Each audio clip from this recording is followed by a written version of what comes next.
Hello, everyone, and welcome to That Football Podcast, a weekly dose of everything football. As always, I'm your host, Massimo Straszewski, and today we're in person this time. We've got Austin on the channel, and this is going to be episode 19. Austin, thank you for coming on in person. Yeah, thank you very much. It's good to see you again in person for the podcast. Can't wait. Yeah, so obviously, as you guys know, Désiré Doué wins the Golden Boy for 2025 World's Best Young Talent. Anna, what are your opinions on that? I think that's fair. Désiré Doué was obviously an important part of that PSG team. They nearly went invincible in the league, and he might have not got the most GA in the league, but you can see how important of a player he is. He can just create something out of nothing. That is what I like about Désiré Doué. Very young, bright talent. Even when he was at Stade Rennes the season before, when I watched the Europa League game between Stade Rennes and Milan, I was like, shit, this kid is good. He is a good player. And obviously the Champions League, he got very good numbers, very, very important to PSG. So yeah, I think it's pretty deserved. It's also his sort of play style as well. He likes to add a bit of flair into the play style when he plays and that, which is good, nice, exactly. Entertaining. Yeah, exactly. People saying there's a bit of Neymar in him. Obviously, he's not going to be as good as Neymar. I think anyone could be, but there's some glimpses of that flair in him. So, people online are saying there's a bit of a debate and a bit of maybe controversy as Désiré Doué wins the Golden Boy. But people are saying online that Cubarsí was better youngster the whole year, while Doué got popular in the later UCL stages. Your opinions? Yeah, I can see why people think that, actually, because Pau Cubarsí, first of all, he's younger, and it's more impressive that he's doing it at 17, 18, consistently starting at centre-back for Barcelona, winning the league. Barcelona arguably should have got to the final against Inter as well. They were super consistent throughout the whole year, and especially Cubarsí as well, playing week in, week out at such a young age. And, I can see why people think Cubarsí deserved it. I think he's a very, very top centre-back, one of the best in the world right now, considering for his age, and it's just unlucky for him. You can kind of see it as well, as the stats kind of back it up, because Cubarsí was, as you can see, consistent. He didn't play 3 games in La Liga the whole season. Yeah. He played every single game except for 3 of them. Yeah. And as people say, availability is the best ability for a footballer. When you're available, that's what's most important, when you're fit and you perform to the highest level that you're capable of performing at. And also, I can get why people can see Cubarsí winning it, because Doué, and especially the whole PSG team is the same. PSG really turned up in the second half of the season. Yeah. First half of the season wasn't that great. They had a terrible run in the UCL first half. They lost to Arsenal. They lost to PSV, I think. They just had a bad run. Second half of the season, January onwards, that's when they really stepped it up. They stepped it up a gear, and you know how good they were. So PSG were kind of inconsistent throughout the season, but with Cubarsí in Barcelona, him and his team were consistent throughout the year. So that's why I can see people think Cubarsí should have won it, but I think Doué is still fair. I don't have much problems with Doué winning it. I think he's a great player. Yeah, I think it's kind of deserved as well. But this also stat was pretty good as well by Cubarsí. He was available for every UCL game as well, except for the Benfica second leg because of a red card. Yeah, that is crazy. And again, availability is the best ability. Yeah. So look at Désiré Doué's stats. You kind of look at it and you're thinking not really the best, but I think it's more kind of the game sort of thing about the involvement in the team that's kind of shows why he won it. So obviously, 24-25 stats, League on 31 matches, 6 goals, 6 assists. UCL, 16 matches, 5 goals, 5 assists. And exactly, Cubarsí's a centre-back at the end of the day. He's not going to get anywhere near those numbers. But, considering the system he plays in, playing in such a high line for Barcelona, that Flick likes to play, which can be risky most of the time, he just holds up. He just holds it up so well, and he just so mature and so complete for a centre back at such a young age. Also, don't forget that PSG did win the Champions League as well, and he did score in that final, so that gives him kind of a bit of an edge. Yeah, exactly. And to be fair, PSG absolutely ran rampant against Inter in that final, so he was going to get a goal that game. That was actually the most one-sided final I've ever seen. Probably the most one-sided final in the history of the Champions League. Yeah. So, as you know, we already put a question out on the podcast a few weeks ago about will he win the Golden Boy. He did win the Golden Boy and deserved. Would you say? Yeah, it's fair enough. I don't have any problems with it. It was either him or Cubarsí. Got no problem if any of them won it. Okay. Moving on now to the Ballon d'Or curse continues as Dembélé is rocked by injuries. Yeah, Dembele injured again in the Bayern Munich match midweek. It was obviously there have been many players in the past being injured or not performing to their highest level the season after winning the Ballon d'Or. Like Rodri last season, obviously won the Ballon d'Or, got injured in that game against Arsenal, was out the whole year. What's another example? Modric 2018, he got a bad injury. Yes. Cristiano Ronaldo picked up a few injuries, and you've talked about it before, Ronaldo, that injury that changed his play style. That was after he won the Ballon d'Or. Many players, and there's probably more. Who is Yep. So the curse really is that many Ballon d'Or winners, after winning the trophy, reaching the peak of their careers, they face injuries that affect their performance the following season. Now, here are a few examples. Michael Owen, 2001, hamstring injury, and he never was quite the same after that. R9, 2002, you already know what happened. His knee went out. Yeah. Cannavaro, 2006, after winning the Ballon d'Or, a lot of muscle injuries, and he was never quite influential as he was pre-Ballon d'Or. Modric, 2018, he felt fatigue that slowed him down the following 2019 season. But although he picked up after that, and he still showed levels to win, a few more Champions Leagues after that. And obviously, you talked about it, Rodri, 2024, ACL injury. Rodri was a bad one. That was a bad one. ACL injury is arguably the worst injury to get as a footballer. It can force you in retirement as well. And, obviously, when Rodri went, City depleted massively last season, and it wasn't great at all. And obviously, he's still out now. Yeah, exactly. But, City is still doing quite well with Nico Gonzalez at the base of midfield. So, obviously, it's not going to be as good as Rodri, but City are starting to get used to not playing with Rodri. Yeah, and obviously, Dembélé picks up that new injury 25 minutes into that match against Bayern Munich. He's been struggling to find minutes this entire season just because of injuries and all that. Small niggles and everything. Yeah. But luckily, PSG had the depth in attack to when players get injured. I mean, Dembele's a huge loss, Ballon d'Or winner. We all know how good he is, and and it was just an annoying loss for PSG. Bayern Munich took the lead. They defended really, really well. Defended as a unit, sat back a bit, and they got the 3 points. But unlucky for PSG, very unlucky for Dembélé. We'll leave it up to the public for that one. Is the Ballon d'Or curse real, or is it just a conspiracy? But we'll continue to stay with PSG and injuries, as Hakimi was injured by Luis Diaz in that match. Yeah, Hakimi, probably the best right back in the world. Another huge loss for PSG. I don't think whoever they play at right back instead of Hakimi, they won't be as influential as Hakimi, nowhere near. So, huge loss for PSG. Very unlucky against Bayern again. Just injuries and then a loss to top it off. Not a great night for them. That challenge was horrific by Luis Diaz. You saw it. Yeah, horrible. Just absolutely sliced to the back of him. He has syndesmosis rupture, basically a high ankle sprain. He'll be out for a few weeks. 8 weeks recovery with that sort of injury. That's insane. But the question is, will he be back before AFCON? Obviously, this happened November 5th. But AFCON, 21st December to the 18th of Jan in Morocco. They're hosting it. So this is going to be absolutely massive for him and his nation. Yeah, but even if he can't recover until AFCON, the best advice that the PSG medical staff, the managers, whatever, would give to Hakimi, just don't force it.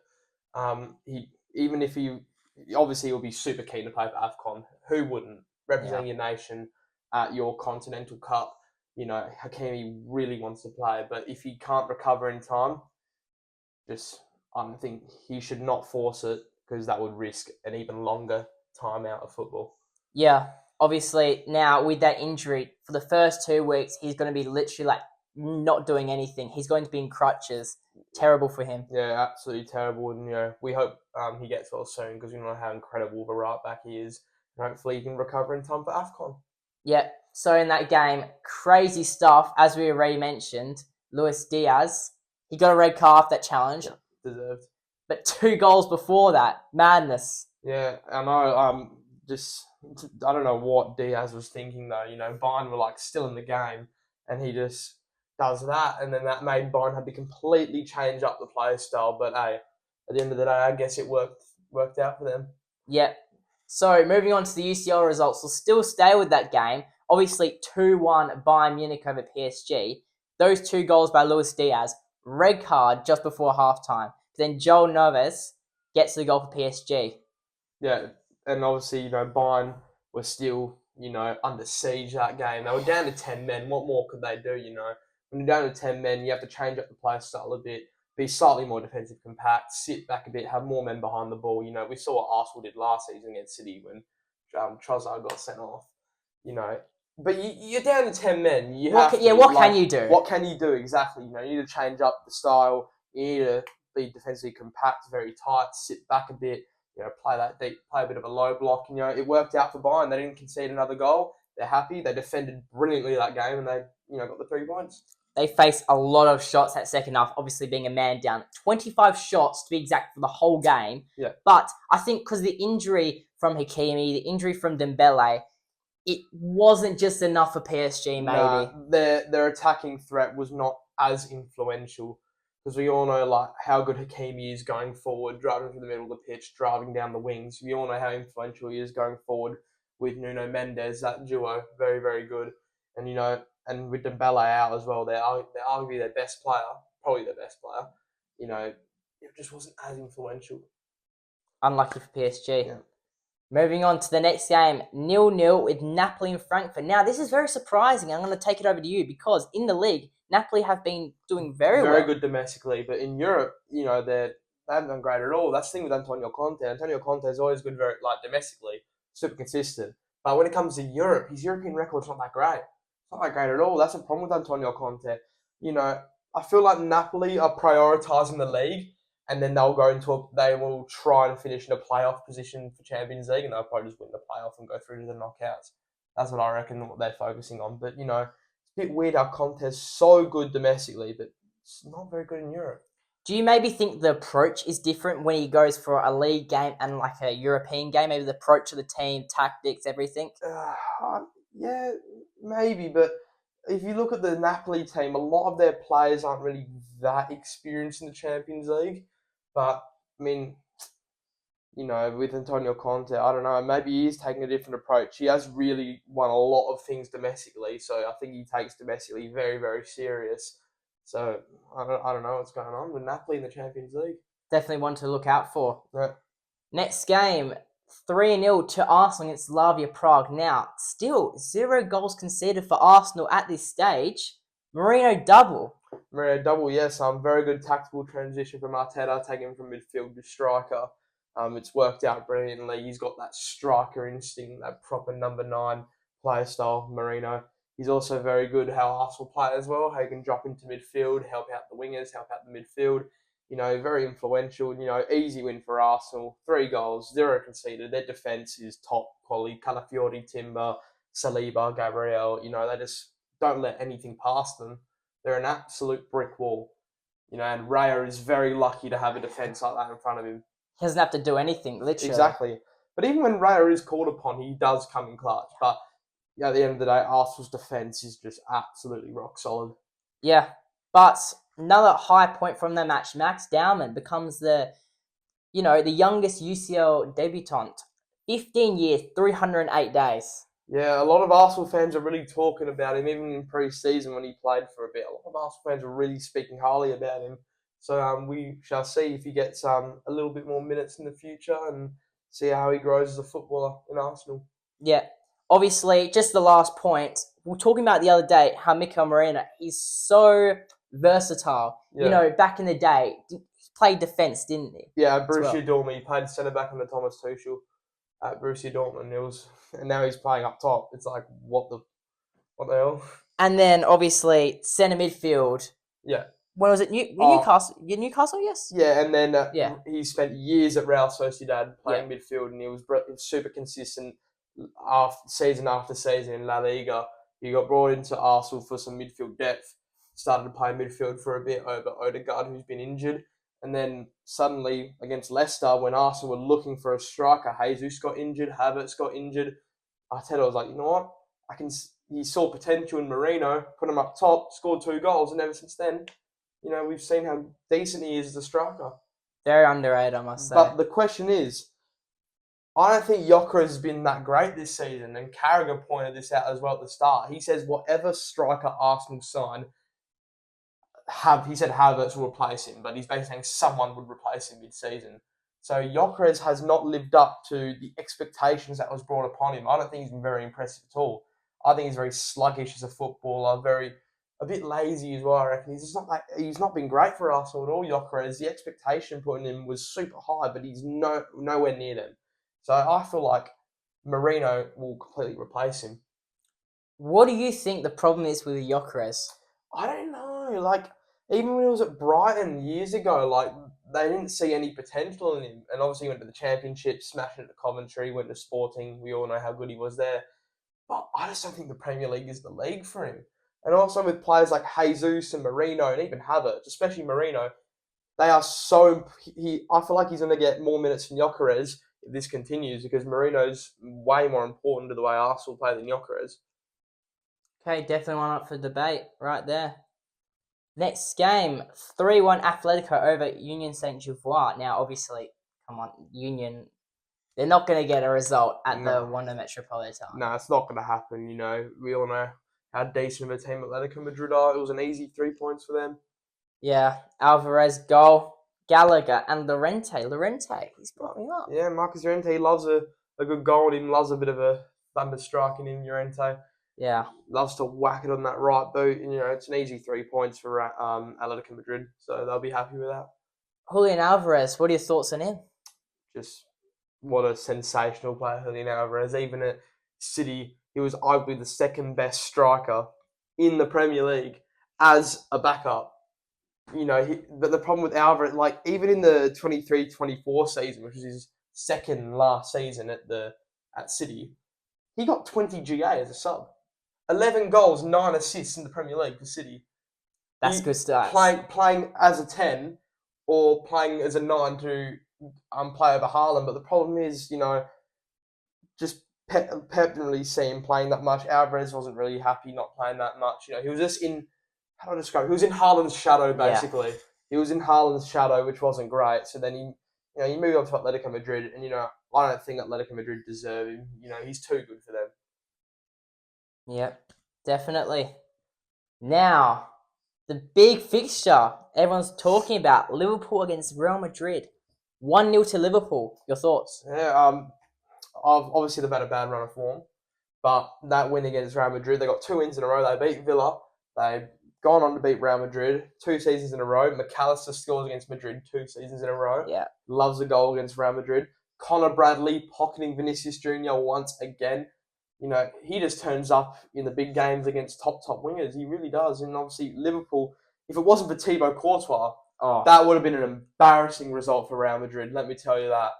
So Liverpool all over them.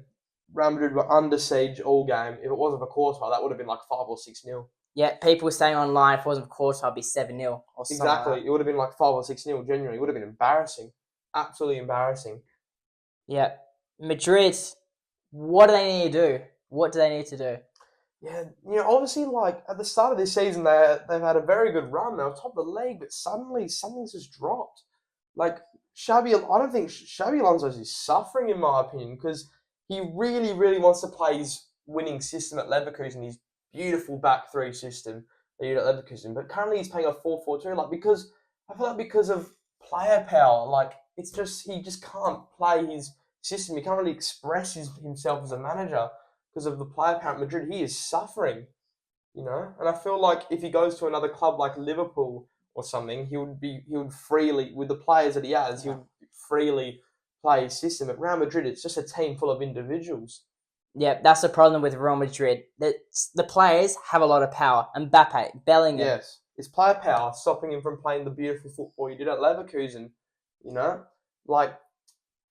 Again, Real Madrid are just a team full of amazing individuals. Yeah. I don't feel like they're a team. They're just individuals. Now, as you pointed out, McAllister scored last time, and also man of the match this time, man of the match last time. Yeah, he loves a game against Real Madrid.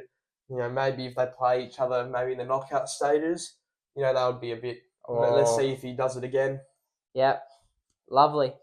Next fixture, Galatasaray versus Ajax. 3-0 to Galatasaray. Osimhen hat-trick. But Ajax, agonising for them, they're doing terrible all round. League and Champions League. Yeah, they're currently 5th or 4th in the Eredivisie, which is not that great for Ajax. Not great at all. And Champions League, they're currently bottom of the table, I think, losing every game. And, you know, obviously Galatasaray away is obviously a very hard fixture. Their fans are crazy, absolutely crazy. It's never an easy game, but Ajax are having a really tough time in Europe. Very. And also getting outpaced by their rivals PSV in the league. They're running away with it. Yeah, PSV have been a very, very good team for the past 3 or 4 years. They've been very, very consistent, very, very good squads. You know, I think they went nearly invincible. No, they went invincible under Van Nistelrooy not too long ago, I think, in the league. Possibly, yeah. I think, or almost, I don't know. But PSV have been super consistent for the past 2 years, and they've been doing pretty well in Europe. And one player that I know in that PSV, one player that I know of in that PSV team, he was at part of my last season, Romanian winger Dennis Mann.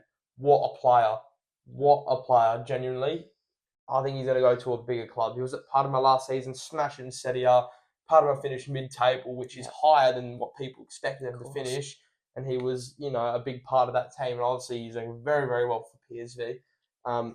You know, what a player. And, you know, PSV as a team, they're very, very good, very, very solid. We'll stick with the Serie A team because Juventus, again, drawn 1-0 to Sporting Lisbon. It's not good enough for Juventus, dropping too many points domestically and in Europe. They're dropping points week in, week out. Their big signings aren't doing very well. Openda, David, João Mario, all their signings are not living up to the plate. It's not good enough for Juventus. I think there needs to be a mentality change. Vlahovic with the goal, but 19 shots to 5. Surely they should be doing better. Oh, yes, they need to be doing way better in front of goal, especially, you know, with their new signings who've always been like top strikers. Jonathan David was a top striker in Liga, and Openda was very good in Bundesliga. They got Kosten Sau, they got Zagrova, Kenan Yildiz, so much depth in attack.